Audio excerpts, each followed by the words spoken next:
एक महला चौथा। पर हर काम क्रोध झूठ निंदा, तज माया अहंकार चुकावे। तज माँ काम कामनी मोह तजे, तो अंजन माने अंजन पावे। वैसे तो ये कहना बड़ा आसान है कि जीव काम क्रोध लोभ मोह अहंकार को छोड़ दे। जीव भोजन के बगैर भी रह सकता है कुछ दिन तक। जीव पानी के बगैर भी कुछ दिन तक रह सकता है। श्वासों के बगैर भी कुछ समय तक रह सकता है, परंतु कामनाओं आशाओं के बगैर नहीं रह सकता। इसके अंदर ये कामनाएं आशाएं हर दम चलती हैं, ये कभी भी ख़त्म नहीं होती हैं, ये कभी भी ख़त्म नहीं। तो शरीर की खुराक भोजन है और आत्मा की खुराक भजन है। जिस प्रकार कुआं खोदने से पहले मिट्टी कंकड़ बालू आदि निकालते हैं, तब जाकर के कहीं सवेरे से लेकर शाम तक खुदाई होती है, तब 150 फुट की खुदाई के पश्चात बालू निकलने के पश्चात मनोमोही बालू निकलती है, तब जाकर निर्मल जल की प्राप्ति होती है। बिल्कुल डिट्टो हूबहू इसी प्रकार अगर जो उस अंजन में निरंजन को पाना है तो ये सारी विकार अंदर से ख़त्म करने पड़ेंगे। क्योंकि ये पंच विकार जो हैं ये जीव को परमात्मा के साथ नहीं लगने देते हैं। तो गुरु जी कहते हैं कि जो तुम्हें उस अंजन माए निरंजन इस काले संसार में, इस मैले संसार में, संसार ही मैला है, इस अंजन वाले संसार में, इस मैले संसार में, विकारी संसार में, जिसके अंदर हर तरीके की मैल चढ़ी हुई है, जिसके अंदर जग काजल की कोठड़ी अंध पड़े तिस्माएँ। कहते हैं ऐसी काजल की कोठरी, इसके बीच में कैसे तुम उस निरंजन को प्राप्त कर सकते हो। ज्ञान अंजन गुरु दिया, ज्ञान धेर विनाश, हर कृपा से संत पेटा नानक मन प्रकाश। कहते हो सकता है प्रकाश है, उस निरंजन को प्राप्त कर सकते हो। कहते पर हर काम क्रोध झूठ निंदा, तुम दूसरे के झूठ और निंदा, दूसरों की बुराई नहीं करो, अपनी अंदर से वासनाओं को ख़त्म करो, क्रोध को ख़त्म कर दो। क्रोध ज्ञान को खा लेता है और वासनाएं जीव को निर्बल कर देती हैं। जो जीव संसार में रहते हैं वो निरंकार को कभी नहीं प्राप्त कर सकते हैं। ये नहीं कहा गुरु जी ने कि तुमको इन विकारों में रहना नहीं, तुम्हारे अंदर काम क्रोध लोभ मोह अहंकार परमात्मा ने जन्म से डाले हैं, लेकिन इनका प्रयोग कितना करना है, जितना दाल में नमक डाला जाता है उतना अगर जो तुम प्रयोग करते रहोगे तो जीवन सफल करोगे। लेकिन जब 1 किलो दाल में 1 किलो नमक डाल दिया है, 24 घंटे में 32 घंटे अगर जो आप उन्हीं वासनाओं में पड़े हैं तो आप उस निरंजन को कभी प्राप्त नहीं कर सकते हो। पर हर दूसरों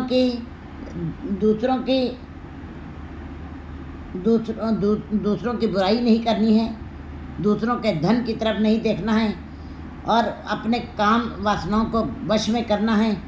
क्रोध झूठ निंदा, अपने अंदर से क्रोध को त्याग देना है। झूठ और निंदा आदि विकारों की चर्चा बार बार अपने अंदर नहीं होने देनी है, इनको समाप्त करना है, तब इनको छोड़ना है। माया अहंकार चुका है और माया का अहंकार नहीं रखना है। माया अगर जो कपड़े को माया लग जाए तो 1 महीना कपड़ा अकड़ा रहता है, जिस जीव को माया लग जाती है फिर उस वो सारी जीवन अकड़ा रहता है।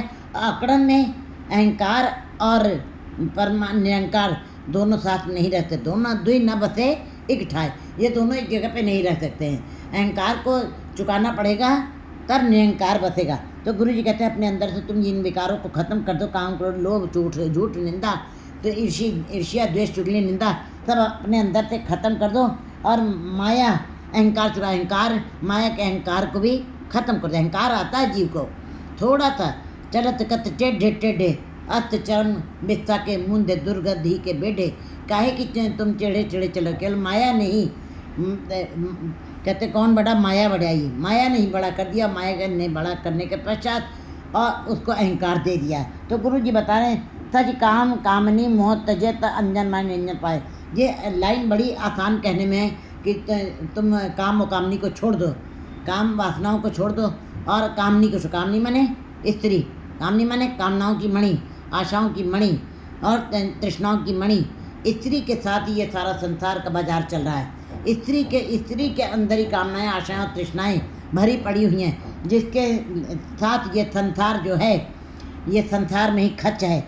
इसीलिए गुरु जी बता रहे कामनी ने क्या किया है, गाँव में मोहनिया मनमोहन स्वर्ग में छिपियाले, उसने कोई मृत्यु लोक को ही नहीं, उसने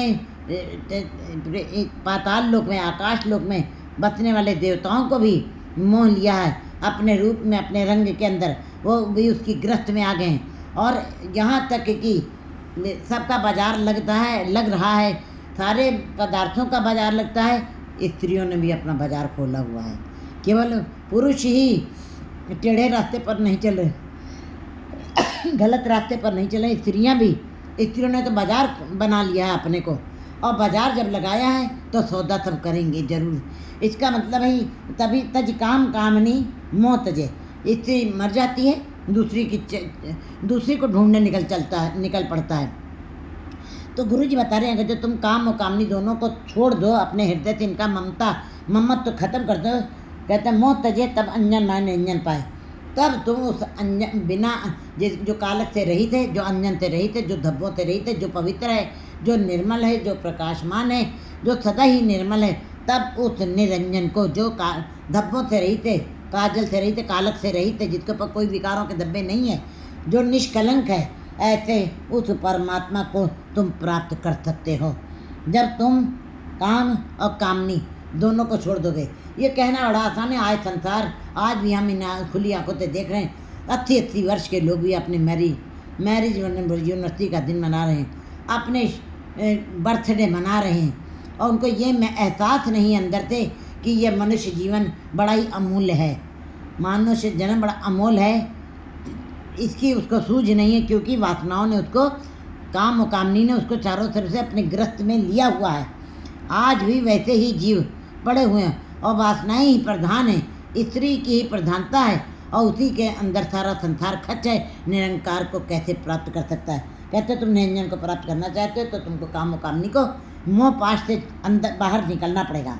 तज मान अभिमान प्रीत सुतधारा, तुमको अपने मान को छोड़ना पड़ेगा। चाहे तुम्हारे पास कितना धन संपदा है, जे जुग चाहे आ जा तो होर दतुणी होए, नमा खंडा बिच जानिए नाल चले, तब तुमको अहंकार नहीं करना है। तुम सबके ऊपर हुक्म भी चला रहे, तुम्हारे पीछे संसार भी चल रहा है, तुमको अहंकार नहीं करता। जो मान है, अभिमान को छोड़ करके प्रीत सुतधारा, और अपनी बच्चों और स्त्री से प्रीत भी कम करनी। ये नहीं कहा कि भगोड़े बन जाना है, ये नहीं कहा कि आत्महत्या कर लेनी है, कायर होते हैं आत्महत्या करने भगोड़े भी। गृहस्थी से भागना नहीं है, गृहस्थी करनी है। गुरु जी कह रहे हैं कि प्रीत सुतधारा तज प्यास आस राम लिव लावे, कहते हैं फिर तुम उस जब तक तुम इन वासनाओं में पड़े रहोगे, स्त्री बच्चे की वासना में, तब तक तुम परमात्मा को नहीं प्राप्त। इन त्यों तोड़ उन संग जोड़ी, कहते हैं फिर उनके साथ तुम्हारी प्रीत जब थोड़ी सी छूटेगी, कम होगी, तब परमात्मा के साथ तुम्हारी प्रीत जुड़ेगी। कहते हैं गुरु जी बता रहे हैं, ये मन शक्ति, मन का मेला है, ये मन शक्ति है, ये मन थियो है। ये मन माया के साथ लगा तो मायावी है, और शब्द के साथ जुड़ा है तो शिव का रूप हो जाता है, परमात्मा का रूप हो जाता है, नहीं तो पंचतत्व का पुतला, कोई बातचीत कुछ नहीं, कहानी बन के रह जाती है। तो गुरु जी बता रहे कि जब इस अवस्था से तुम निकलोगे, सुत दारा तज प्यास आस राम लिव लावे, तब तुम्हारे अंदर ये कामना पैदा होगी, आशा बंधेगी कि मैं राम के साथ लिव लगाऊं। तब तुमको इस बात का बोध होगा कि हाँ, संसार झूठा है, संसार नश्वर है, पदार्थ न छूटे हैं, ये हमारी शरीर भी झूठा है, ये भी एकदम नाशवान हो जाएगा। जब राम के साथ लिव लग जाएगी तब इस बात की समझ आएगी। कब लगेगी? जब अपने मान अभिमान को छोड़ दोगे, और सुत और पुत्र की, स्त्री की, बच्चे की प्रीत तो तुम छोड़ दोगे, तब तुम्हारे अंदर परमात्मा के नाम की लिव लगेगी। नानक साचा मन वसे, गुरु जी कहते हैं तब सच्चा परमात्मा तुम्हारे अंदर बस जाएगा।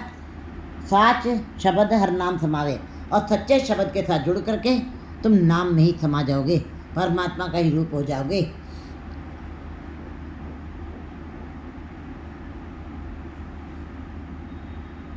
दो